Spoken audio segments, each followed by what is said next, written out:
Okay, I guess we will set the scene. I'll begin since I'm the one who had the most terrible, technically had, I believe, had some of the more terrible stuff happen to me. So within a couple weeks of well, like within a couple hours, even a couple days, let's say a couple days of the last Hex Girls mission where the Ebrium was delivered to Sanctum to refuel the Shepherd's Crook, the Shepherd's Crook shuts down in the middle of space and can't continue progressing towards, expanding Deliverance's ever expanding borders. And Meliora is not happy about this because without the Shepherd's Crook to, orbitally bombard planets, that really slows them down. And she's on a tight time schedule here, people. The galaxy isn't going to save itself. So, it is in this moment of pressure, and stymied ability to continue to grow that I guess she will be contacted by Boundless, I hope, and told, hey, maybe now that you can't be an awful person anymore, we could talk about letting this be a more of a permanent, peaceful, situation in the galaxy. So I guess I'm fielding that over to you, Fafnir. So what's going on with your faction?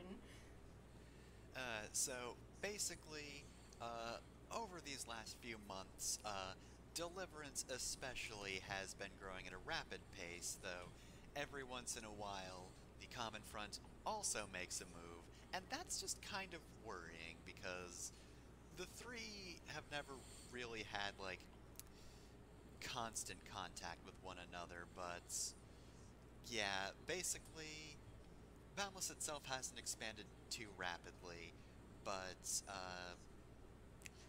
various factions on Athena have been paying attention to it, but Boundless being sort of an extension of that. More or less, the job of that has fallen on General Ulysses Argento to scope out everything, and he is, of course, the head of, you know, warfare and whatnot, or the military. Mm-hmm. There's also East and West, who is the head of transportation, and Lilith Nell, who's head of resources. They're also sort of there, but yeah, the watchful eye falling on Ulysses Argento isn't ideal. Uh, and of course, as the head of the faction, Lionel has also been paying attention to this, and he, alongside with Ruth Regalia, the head of diplomacy, have decided to, now that everything's suddenly slowing, try to work things out quickly.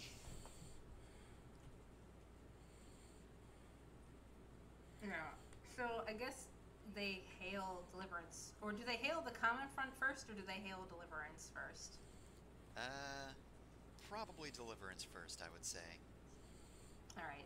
So they, they're able, like, I would say, like, from the onset, Deliverance has always had a relationship with Boundless because the Boundless has the closest relationship to the corporations. It's so basically through Boundless that Deliverance gets their hands on, like, mechs, etc. when they're not, going through the black market and whatever. So they'll just use those usual channels to patch in and get, a direct line eventually to Meliora, who will greet them, and she's trying to, look as enigmatic and totally not mad about this, is not mad at all, completely has accounted for this, and everything is completely under control, and she's never been mad in her life about this situation. The actual Meliora in the flesh, by the way, not a proxy self. So she sits there, long blonde hair, dangerous eyes, in her smart black and silver uniform, unadorned with marks of rank, cigar in mouth, looking down at whoever has just hailed her. It's Lionel. Oh, they have some history, so she's like mixed, stoic expression upon seeing him. Go ahead. Greetings, Meliora. We've noticed that recently you've stopped your expansion. Yes, we're getting close to some holidays, as you know, Lionel, and it is good to see you again. It has been far too long, old friend. So we wanted to give our officers and citizens time to prepare to celebrate for these old Earth holidays that we've maintained in our culture out of respect, and that we respect as well. Of course, of course.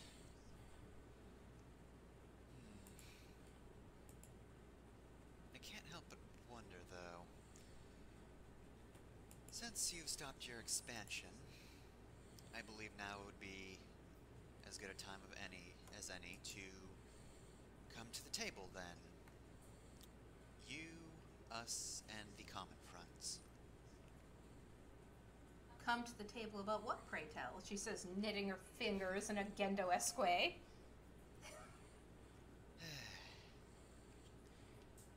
You should know, as the head of Deliverance, that there is quite a bit of tension between you and the Common Fronts. Overture is still young. While I can understand there's going to be plenty of growing pains, many people see these rising tensions as the beginnings of a war. We don't need that, so to ease the tensions, I believe it would benefit all of us to find somewhere neutral and discuss how we will go about our growth. There's slight displeasure in his voice. There would be no aggression if the Common Front would stop pushing our buttons and trying to form a fucking cult. Well then, perhaps you should say that to them in perhaps less harsher words. She takes a deep breath and says, so you're saying you want to establish some form of non-aggression pact, a temporary non-aggression pact. That will work out for now. Where would you propose to be neutral territory, old friend? Well, I can just point to a spot on the map that none of us have gotten to, and we'll just go there. We have a general idea that this planet, and he just points to one of them, should be easy enough to at least orbit around, if we can't actually land on it. She grunts and, like, pulls up the information on that planet almost instantaneously. Deliverance probably has one of the best information networks in space. She can just know what she wants to know at any time. And she says, the atmosphere and the of that planet isn't habitable, but we could very easily just land, do this in a shuttle there. Yes, of course. The atmosphere is easy to shield in most given ships. But that of course presents a new way for this to not be neutral whatsoever, old friend. As who owns the ship and all these kinds of things we must take into consideration in regards to keeping this completely unbiased and completely not in favor of any one party in particular or at all. Do you have some sort of proposal? If not any of our ships, then whose? Let us construct one together as a sort of harmonious co-creative endeavor. Just all three of us get together and do a thing, create a thing together, like some sort of tabletop campaign. I'm joking, of course. That's a reference. It's a joke I'm making, and not something Meliora would actually say. But seriously. Less vulgarly than iGenner would, that all three factions get together and basically construct the ship together, very much like the Interstellar Space Station was constructed, so that nobody can claim ownership and full responsibility for anything that happens on that ship. Like, nobody could take complete credit. Alright, so you don't have to do a full thing if you don't want to, Alice, but when Boundless contacts Common Front and gives them the info, what's the general reaction? The contact would actually be with Father Corbdeer, who is the leader of um, the more conservative faction of the Orthodox syndicalists, and he is very happy to hear from Boundless. Very happy to have an open channel. He is very in favor. Like, this sounds like a great idea. Talking is really how we make everything better. All right, so it takes like a couple days because like Deliverance can just ramp this up, right? They can just churn this out and just bring, move this thing around and get this ship made, right, to the specifications that everybody agrees on. And but Deliverance puts on this face of just being very amenable to this. They don't fight. They don't really squabble too much about any of the layout or anything like that, right? They're just very, very, cooperative. they're playing very nice. And the ship gets made, and they put out a poll to all three spheres, and I'm just gonna say, as GM, Harmony wins. We called the ship the Harmony. Highwind was a close second, though. Highwind was a close second. And that was like the SS ship mixed ship face or whatever, like almost did it. Almost won. Shippy mixed ship face. Almost did it. Could have been. What could have been. So yeah, the ultimate arrangement that is reached because Meliora wants everybody to feel safe and secure is that they may bring 2 representatives of their faction, as well as 2 vanguards, envoys, bodyguards, whatever you want to call them, to security detail to ensure their absolute safety. It should not be necessary, and they'll mostly just be hanging out outside the meeting room, but they'll be along just to be on the safe side as a form of assurance, right? And so this meeting occurs at around the same time as the roleplay session that we'll be having this Wednesday. So everybody basically shows up. Meliora does not get there first. So who gets there first? I guess it would probably be me then. So Yeah, I feel like Ballas gets there first. so Lionel's not going to be heading this one because Ruth Regalia is the head of diplomacy, and as such, far better equipped to actually be doing the discussion. Lionel is here to basically transcribe, so he'll be doing that work for Boundless. As for bodyguards, they bring the general. They only need him. He is technically ahead of Boundless, of course, but he'll be waiting outside. It's fine. Yeah. His favorite song is on, and he's got water. It's good. He's staying hydrated. Meliora likes to make an impression, so even though she shows up before the Common Front, she mills about and waits for the Common Front to arrive first so she can arrive last and make the best impression. She doesn't get off her ship. She's busy making preparations.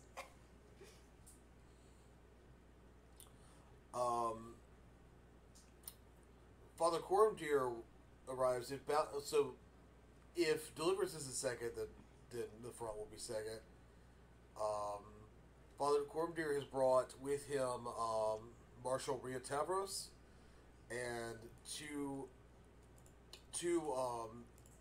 older combat mechs that are basic, like, as bodyguards that stay really far away, way outside of range. They are museum pieces. They are actually from the initial revolutionary struggle on Kyrie, that have been kept around as sort of a reminder of the past that is also very obviously outclassed by literally anything. The shuttle could by itself probably fight both of them easily, and nice. Yeah, they're just kind of here. They're basically just like kind of how we give M1s to soldiers on parade duty, even though it's like a gun from 80 years ago. It's a very symbolic gesture of remembering like the old ways of honoring and stuff like that. Yeah, I like that. All right, so you're settling in, and finally Meliora comes in, and she has brought a second representative of Deliverance's faction along with her that none of you have ever seen before, and they're wearing a mask. And she also has brought with her two of her artificial army, her retinue of proxy selves. But they don't have her face on the vid screen. They have Covanen's. Though it's definitely not Covenant piloting either of them. But those are her bodyguards. This is her way of saying, I'm here for the new way of things, not the old way of things. And here's the face I'm projecting is this legend, this propaganda, that we've churned out about this girl, right? Oh, I'm sure Covenant has no idea that her image is being used in this way, but also she probably knows that her image is being used in this way. Elsewhere, she sneezes. Mm-hmm.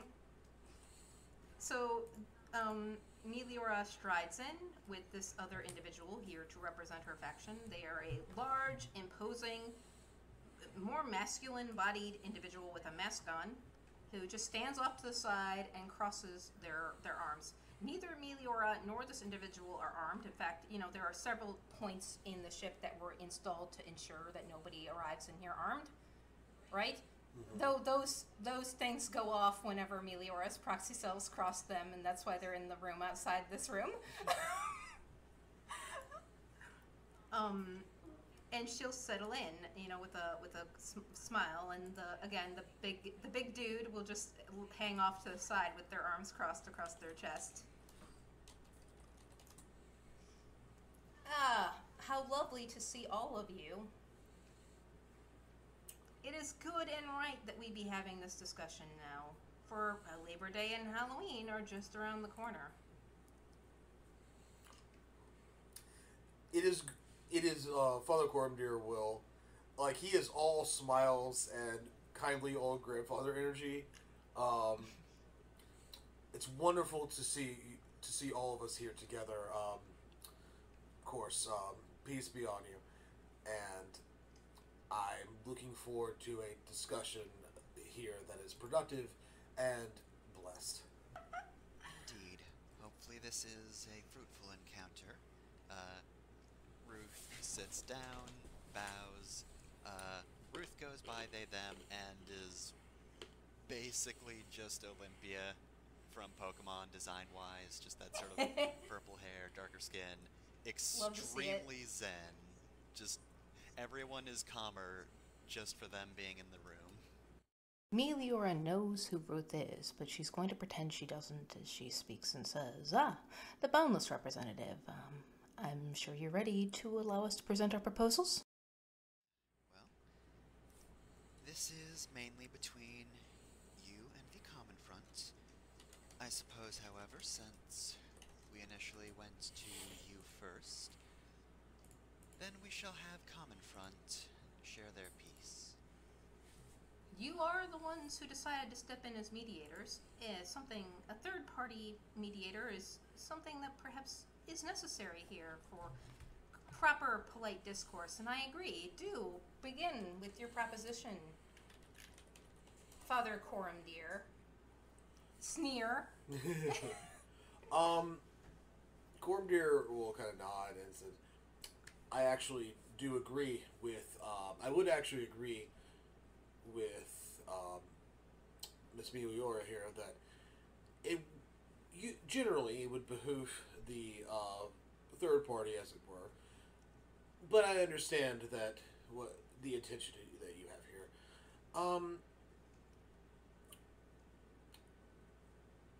We are concerned because whenever there is a lack of communication, there is always the chance for conflict.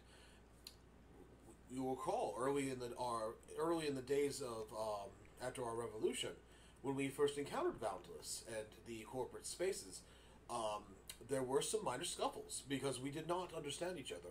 We had not learned to talk to one another yet, and those were regrettable, and we do regret them.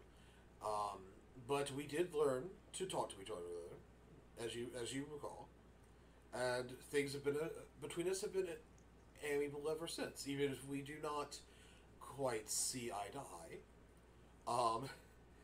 There's a little bit of an edge there when he says this, but just a little bit. He turns back to Meliora. What we are most concerned with is avoiding open conflict. We understand that that Deliverance is expanding, and we have heard many things which concern us about that expansion. But we also know that not everything that one hears is true, and it would probably help all of us if we were to hear from you yourself the nature of your expansion, and also perhaps your intentions as well, from the horse's mouth, so to speak. She smirks, says, good Father Coram dear, I have not been secret about my intentions or goals. Are righteous intentions and goals for this galaxy and perhaps the universe as a whole. Deliverance through our mutual pursuit of relief and compassion for those afflicted with the common struggle seeks only to bring peace and comfort to the galaxy. And wherever there is exploitation and abuse, Deliverance will strike it out.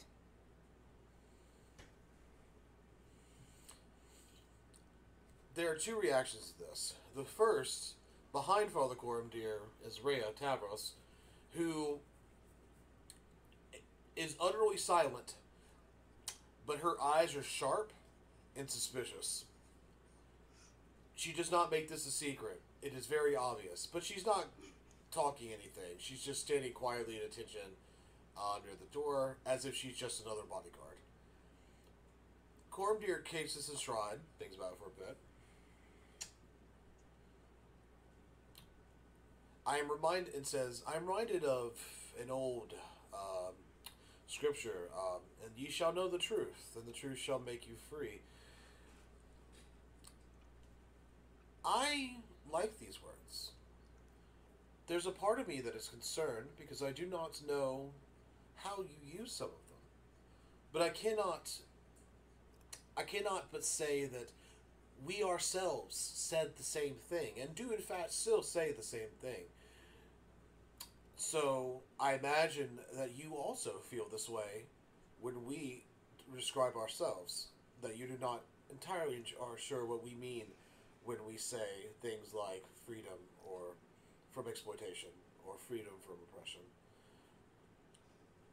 Indeed, though I believe our results speak for themselves. It is some of these results that concern me.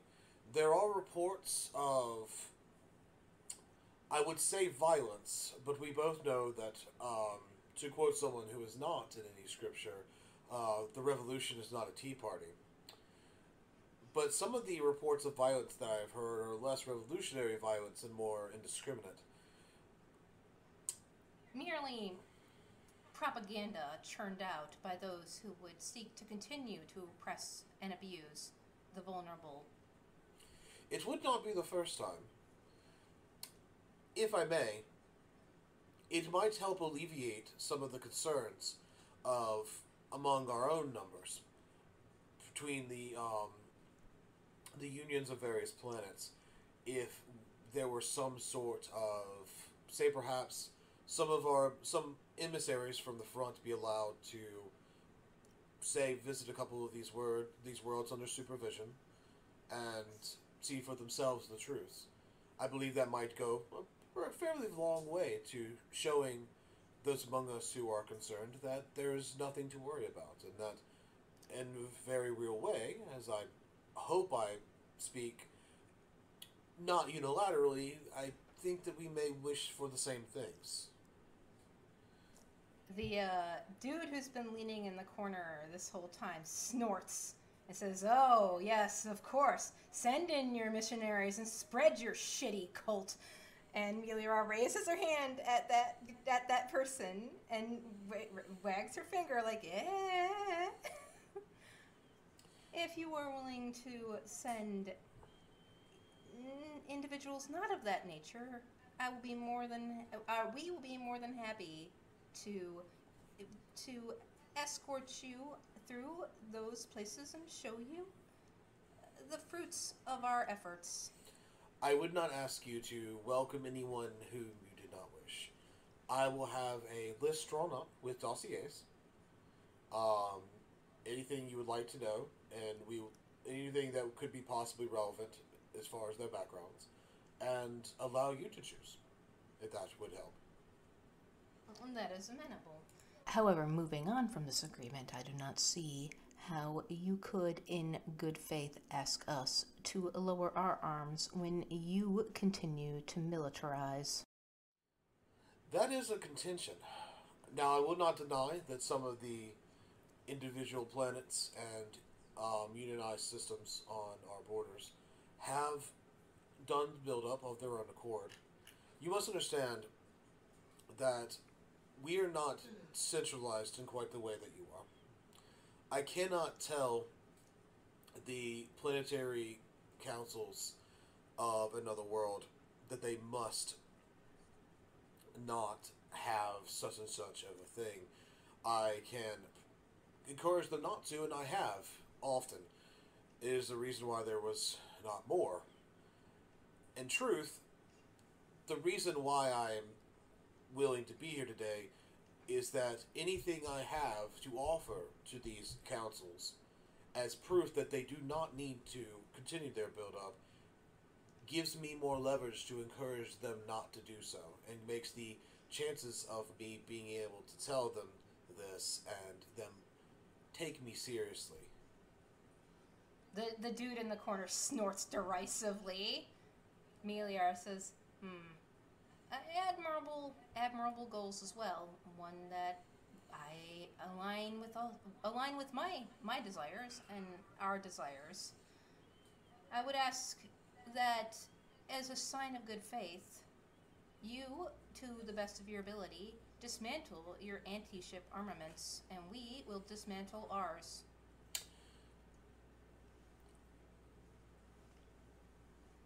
He looks a little... There's a kind of an awkward pause here, as Rhea's obviously, like, rolls her eyes like, yeah, that's never gonna happen. Gorobdir seems sort of lost for words for a bit, and finally kind of comes back with, I cannot promise you a thing that is not in my power to do. But what I can promise you is that the Central Council on Kyrie will push for the winding down of all capital ship production and maintenance on our frontier. Then I shall do the same and endeavor to those same ends. Additionally, it would mean a lot to us if you would cease sending your missionaries into our space. This is a contention that I think you are not going to be satisfied on. I do not... How do I put this? I cannot control the movements of individuals when they have nothing to do with any of the planetary councils or the Central Council. If they are of their own accord, then I can't really control their movements.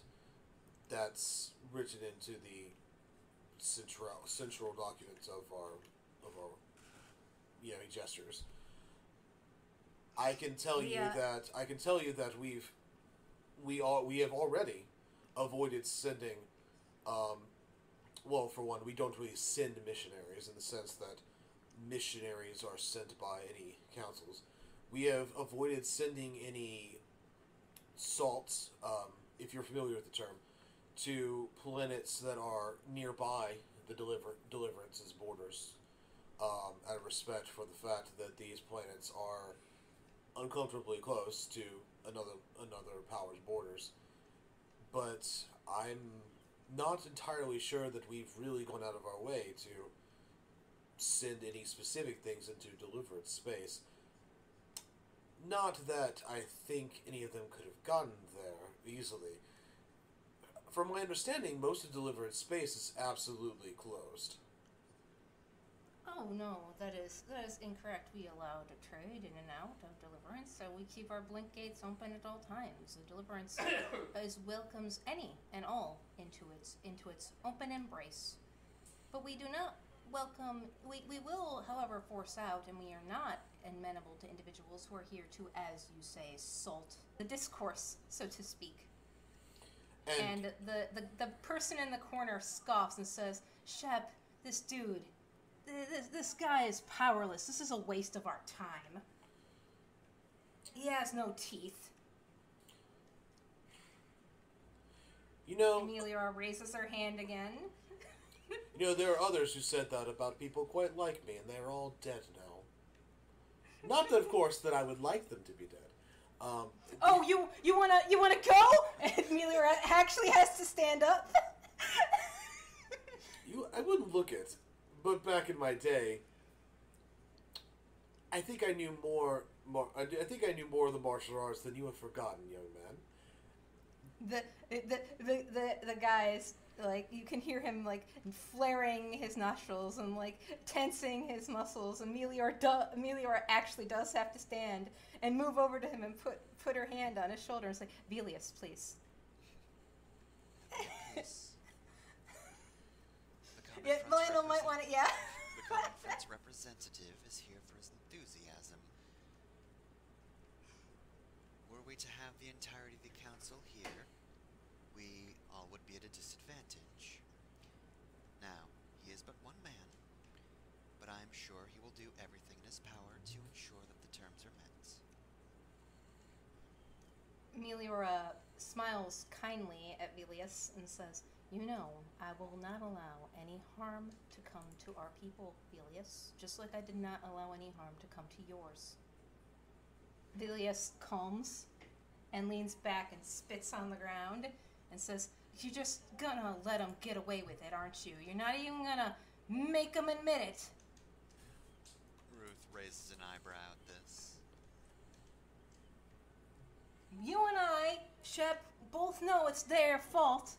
That..." And Melior's like, "No, y'all should admit it." And he like lunges towards Father Cormdeer. "You're the ones who sabotaged the shepherd's crook. Just admit it, you scunt!" Melior has to like push him back and like stroke his head and say, "Easy, easy, he is livid." When you said that they have a thing sort of scanning for weapons, what kind of weapons are they looking for? There's a scan for weapons like blades, guns, things of like cybernetics, things of that nature. Anything that they could scan for, they scan for. So effectively, the only weapons you could bring in here are your fists, like your flesh and bones. What about things that don't look like weapons? What about a sword cane? Like a sword cane? You could have brought a sword cane or something to that effect, yeah? When he lunges forward, even though his progress is stopped, Rhea's already at the table. She had a pendant, which appeared on first glance to be some kind of interesting rosary, which on second glance is actually a makeshift iron, brass knuckles. with those aren't the ends of the crosshead. Those are basically spikes that is already in her hand, ready to fucking go. If he's pulled off, she'll back off and put it away. But like, you know, still dead silent. Like, she will fucking go.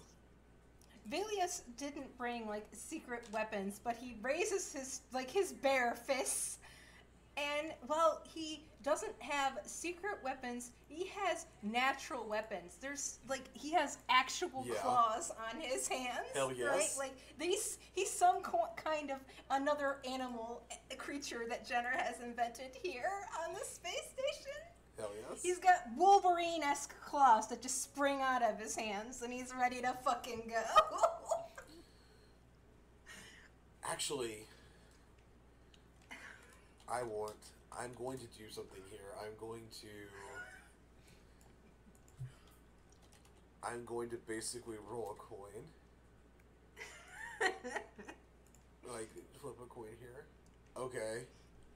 Lionel's dead. Lionel's ascended from the mortal What? plane. Okay. Lionel's that poo gif right now. While she's kind of comforting / quieting him, Rhea will say quietly, I don't know who would be able to hear her, but that explains a lot. Meliora manages to quell Velius, and Velius's claws like sheath back into his paw hands, and he settles down, and his tail, which he had like curled around his waist like a sand, has unraveled and is flicking angrily. But he just leans back and growls like an animalistic growl. You're just gonna let him get away with it. Just a quick question. It was the pendant was gonna be a makeshift weapon, right? It's not like... No, it's not like made to be a weapon. It's like it's shaped like a cross, but it's just long enough that the sideways parts can fit underneath the two middle fingers, and they kind of like go up and down like at the edges, little flares. That just so happen to be that if you punch someone, the head of the top of the cross and those flares are going to hurt really fucking bad. Okay, so we don't have to confiscate it, but Ruth will say, please do not weaponize your jewelry. Thank you. She kind of puts her hands up like, fair enough. I'm back here. I won't do anything more.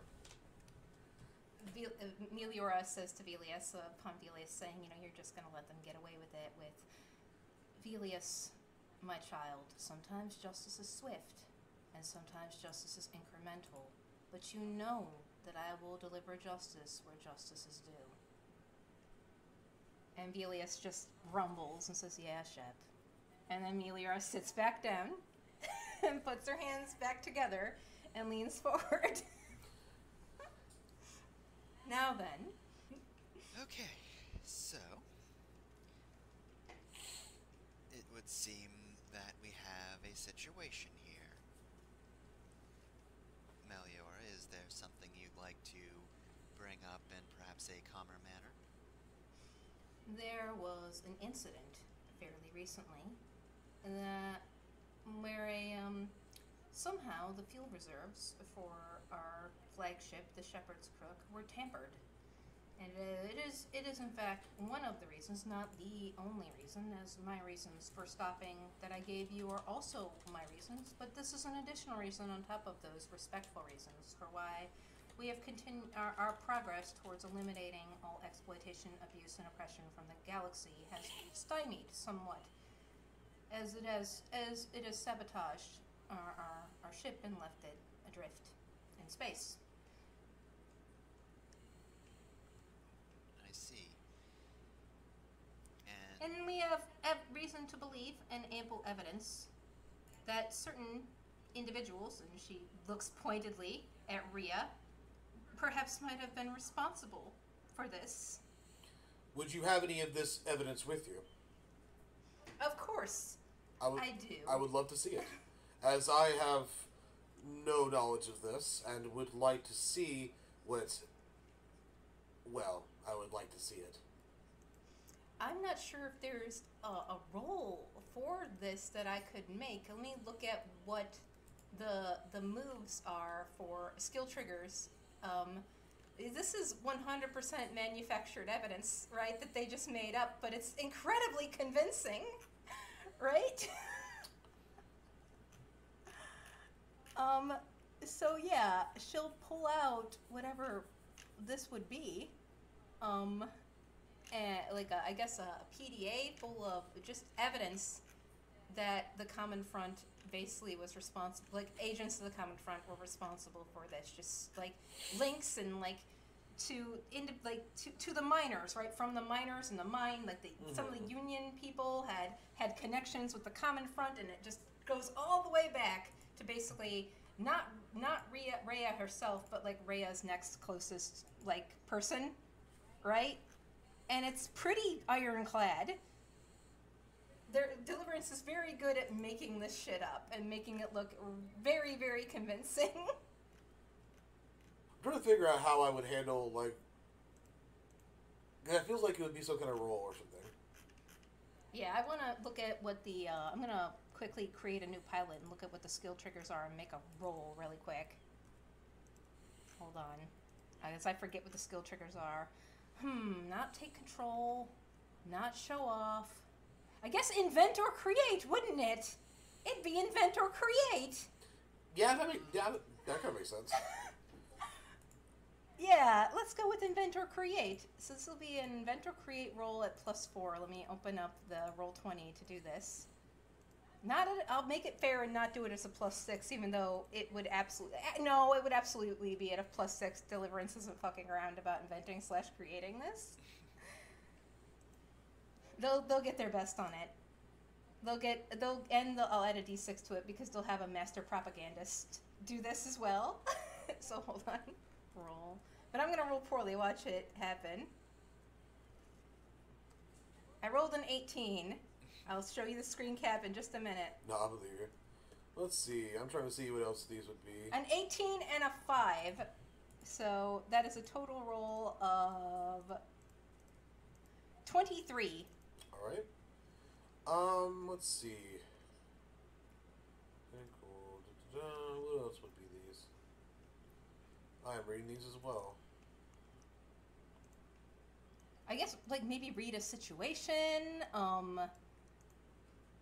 Yeah, it would be since... Spot or spot, maybe? I'm going to say... So, does she hand this over? Yeah, she just shows it. Like, she says this is, of course, not her only copy.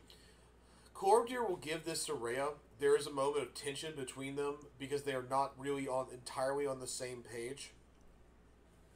And this has genuinely blindsided him as he has no idea what is going on here. She would do a read a situation. Rhea has been the unofficial head of the Common Front's larger military apparatus for about 6 years, since basically winning a war behind enemy lines by herself with the ship. I'm thinking that she would use read a situation here. Yeah, read a situation, I think, is correct. Would you agree, Fefner? I think that's probably the best here. Yeah. I'm not sure what to give her as far as the skill tag would go. I mean, how many? She is canonically, according to my doc, she is a master tactician. So that makes sense to have a +6 for Yeah. that. Yeah. I guess a +6. Master tacticians are very good at reading a situation. Kovanen also has a +6 in read a situation. Let's see. Go back to the dice roller.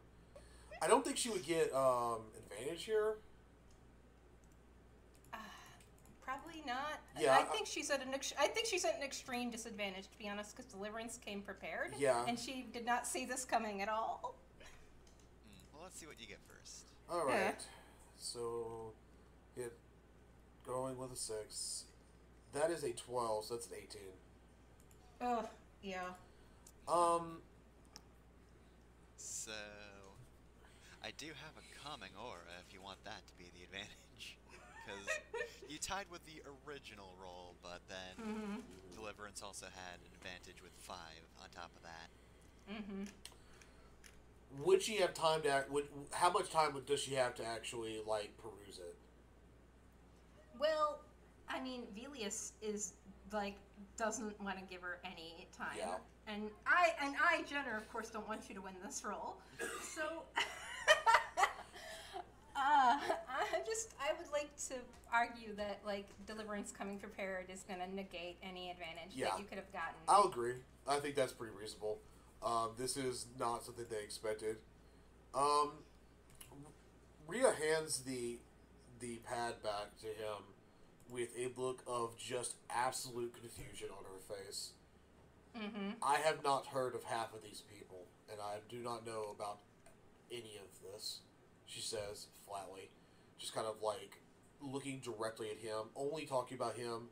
The other people at the other half, the part of the people across this table do not matter to her. Mm-hmm. She's talking directly to Gormdir. I can tell you this with honesty, that I do not know anything about any of these people, and I have not heard of them, which you can take as you will. He looks at her for a long time, a little uncomfortably long, as if waiting for her to say, okay, actually, I'm lying, before turning back to Meliora and saying, I understand that you have this evidence and that you were convinced by it, as I have no idea what is going on here in entirety, and I've not read any of it. I cannot comment. I will not admit something that I do not know is true, but I will not deny something that may be true without my knowledge. We will look into this. I will promise you, and I will be in contact with you about it. Oh, sure, do your own investigation. Fucking ACAB, says Velius. Rhea says from the back of the room, says the people who hang everyone from trees. You know what? I'll let Rhea know. What Velius is. Now that she's seen his claws come out, she's seen his creature, his people before. What is he? Velius is basically like a ram lion, guys. Just like the Velius in Final Fantasy Tactics, part ram, part lion. Oh my god, He's that's got great. Big ram horns and big lion hands, and yeah. They're known as the Sussurar. Like is it actual? Is it sort of like is this sort of like a common like genetically engineered thing, or? I'm just curious. From what Fefner has said, like the ability to genetically alter yourself exists in the land, like in this universe, it does. And it's why her medical officer turned herself into a foxwoman. These people have turned themselves into these ram lions. Okay, that's cool. And or have always been ram lions, just like the Nimish. You know, we'll never know. That is dope. I like it. Yeah, and Deliverance basically did what they always do. They swept in because some nasty stuff was going down on their planet and liberated them and brought them into the fold. And as such, the Sussurar are some of their like most steadfast like believers. Like they love them. Yeah, true believers. Mm-hmm. But yeah, like when he talks about the independent investigation, Rhea will say quietly, someone ran out of children to hang on trees today. Yeah. Those of us who did that were eliminated by Deliverance. But maybe we should bring back the old ways just for you, cunt. Who said you ever stopped? Fascist. Gormdir will return and point at the door, and she'll shake her head, and like he'll just keep doing it until she leaves.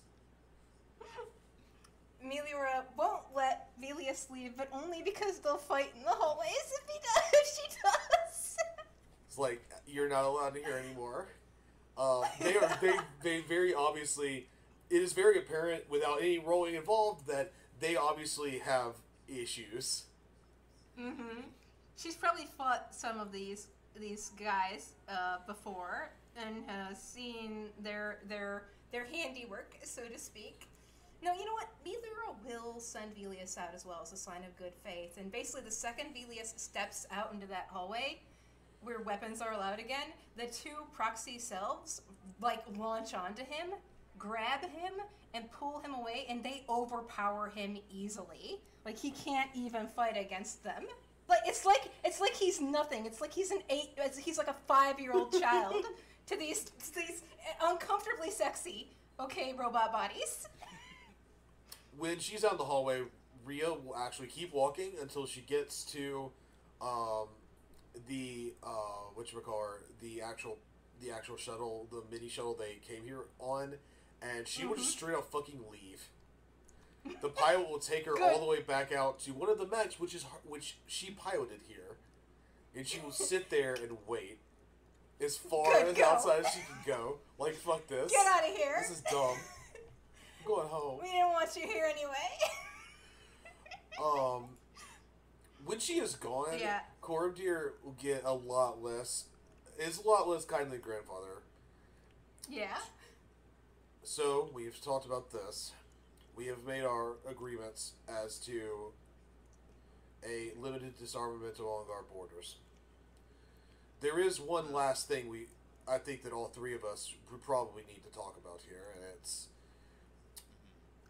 both the Common Front has accepted New Worlds into its fold by their volition, and Deliverance has liberated several worlds from their previous regimes, recently in the last several months. Unfortunately, this does bring us closer to each other, and the neutral area at the center of Overture has shrunk considerably. While generally, I would say that it is a wonderful thing that I would celebrate whenever New Worlds elect to join the Greater Union. Obviously, this is not something that I'm thrilled about. If Deliverance is amendable to holding off on their crusade across the stars, at least until things have quieted down, we will reject all further applications for membership into the Union from worlds in the neutral zone. Let us make a compromise. If for the length of, and she looks to Ruth, say 2-3 months, what would be sufficient here? We will say 3 months.